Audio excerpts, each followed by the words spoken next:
Picture this. It's the autumn of 1947.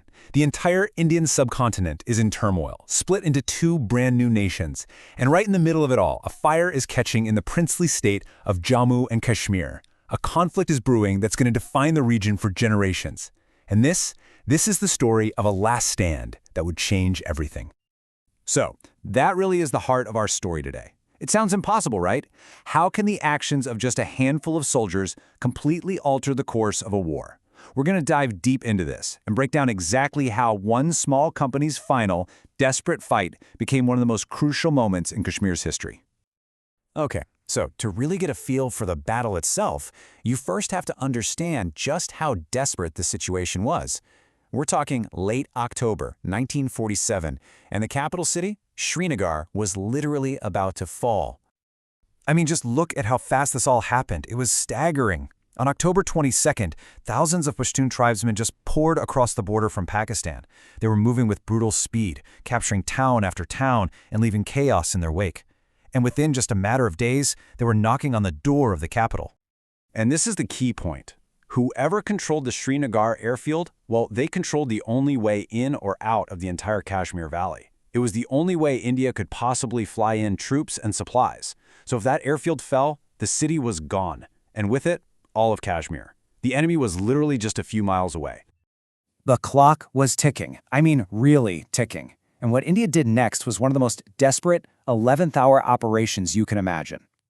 You see, the politics were moving just as fast as the invasion. The Maharaja, Hari Singh, saw his own forces collapsing and made a frantic appeal to India for help. The deal was simple. India would help, but Kashmir had to legally become part of India.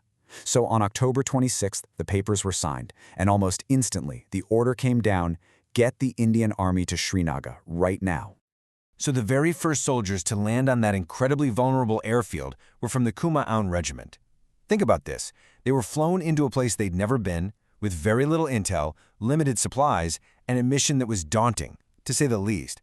Stop the enemy no matter what it takes. And leading one of those companies, D Company, was this man, Major Somnath Sharma. A seasoned soldier, for sure. But here's the crazy part. He wasn't even supposed to be there. His left arm was in a plaster cast from a hockey injury, but he insisted.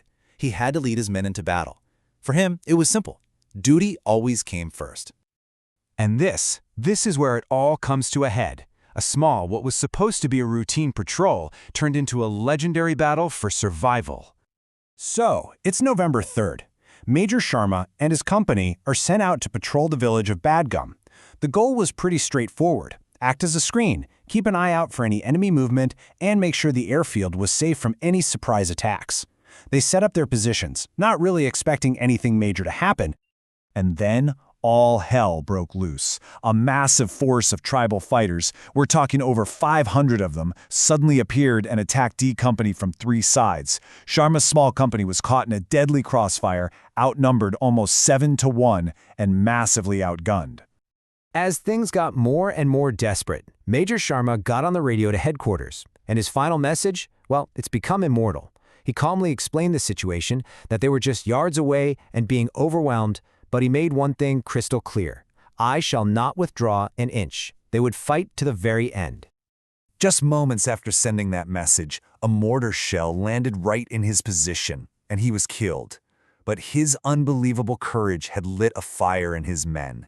They just fought on, with this ferocious determination, holding their ground for hours against odds that were just impossible. But here's the thing.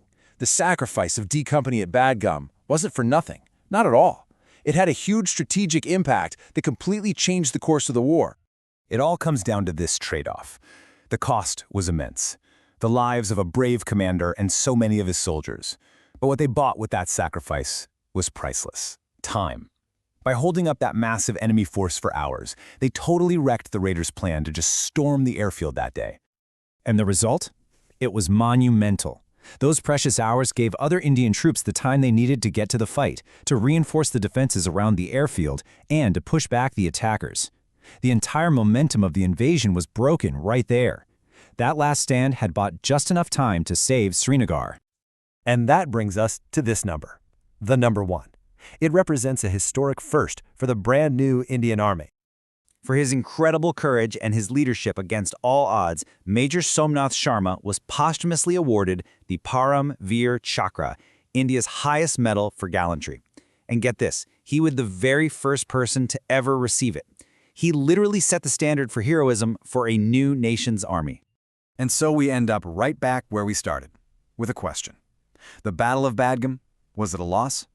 Well, on a tactical level, a company was overrun. So yes. But did it lead to a massive strategic victory that saved an entire region? Absolutely.